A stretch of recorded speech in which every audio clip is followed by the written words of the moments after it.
This channel does not promote any violent, harmful, or illegal activities. All content provided by this channel is meant for an educational purpose only. এই হচ্ছে কোদালিয়া নদী, আর এই কোদালিয়া নদীর ঠিক পেছন দিকটা হচ্ছে বাংলাদেশ, আর আমরা যে জায়গাটা রয়েছে এটা ভারতবর্ষ।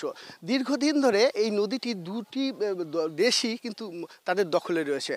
বর্তমানে বাংলাদেশ সরকার এখন তারা বলছেন এবং ওপার থেকে মাইকিং করছেন যে এপারের মানুষ যেন এই নদীতে না নামে বা মাছ ধরতে না যায়। এখানে বহু মৎস্যজীবী রয়েছেন গ্রামের, যারা এই নদীর ওপরে জীবিকা নির্বাহ করেন এবং গ্রামের মানুষ এখানে এই নদীতে স্নান করা থেকে শুরু করে সমস্ত পানীয় জল বা বিভিন্ন কাজে এরা এই নদীকে ব্যবহার করেন।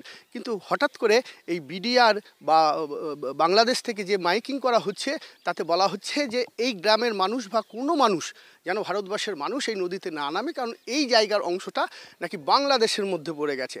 তাতে কিন্তু রীতিমতো যাকে কেন্দ্র করে শুরু হয়েছে তরজা। এই বিষয়ে বিএসএফের পক্ষ থেকে মিটিং করা হয়েছে, কারণ দীর্ঘদিন ধরে এই নদীটি বাংলাদেশের মানুষ যেমন ব্যবহার করেন তেমন ভারতের মানুষও ব্যবহার করেন।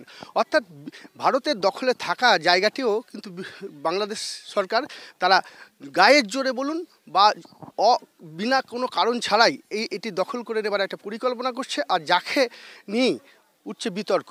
আর সেই বিতর্কের কারণেই রীতিমতো বিএসএফের পক্ষ থেকে লিখিত অভিযোগ করা হয়েছে ষষ্ঠ দপ্তরে। এছাড়াও বাংলাদেশ বর্ডার গার্ডের কাছেও তারা প্রতিবাদপত্র পাঠাচ্ছে।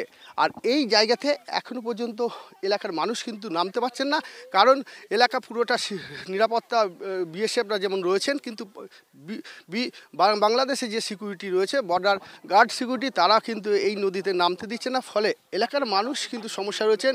পাশাপাশি একাধিক চাষের জমি রয়েছে, অর্থাৎ কৃষিকার্য করা হয়, সেই কৃষিকার্য করতে প্রচুর পরিমাণে জল লাগে, সেই জল কিন্তু এই নদী থেকে তুলতে পারছেন না এলাকার মানুষ। স্বাভাবিক কারণেই সমস্যায় পড়ছেন এলাকার মানুষ।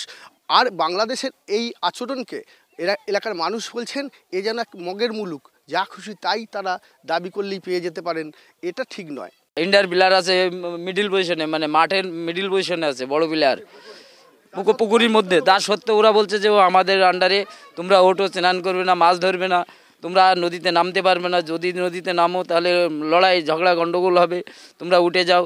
এইসব ঝামেলা মানে বিডিআররা মানে সংস্থা এইসব ঝামেলা করছে। ছোটোবেলাতে দেখে আসছি, ওই যে যেমন সীমান্তে গাছ দেখা যাচ্ছে, সীমান্তে যেমন গাছ দেখা যাচ্ছে, ওই যে ওই গাছগুলো সীমান্তে ওখানে আমাদের একটা পিলার আছে।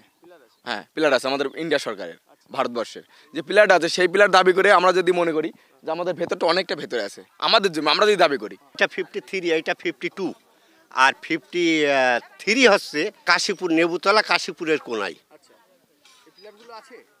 এই পিলারটা নেই, এই পিলারটা ওরা আউট করে দিয়েছে। 92 ব্যাটালিয়নে ধরেছে এই যে পিলপার, 54 পিলপার আছে, 53 পিলপার নেই, 52টা নেই, একটা পিলপার তুলে দিয়েছে, বাংলাদেশে তুলে দিয়েছে।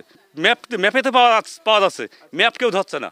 হ্যাঁ, পিলারটা তুলে নিয়েছে, মনে করলে নিয়ে নিতে পারবে না, না গায়ের জোর নেবে। আমরা ভারতবর্ষে এতগুলো লোক, আমরা কি ছেড়ে দেবো তারে?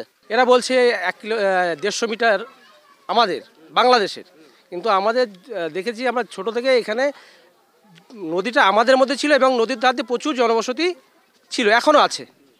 এমতো অবস্থায় যে সমস্ত ওদের বিহেভিয়ার বা আচরণ, সেটা আমাদের পক্ষে এখন রাত্রি যাপন করা খুবই কষ্টকর। নদিয়া থেকে ক্যামেরায় তুষার সাথে মহাদেব কুণ্ডু, TV9 বাংলা।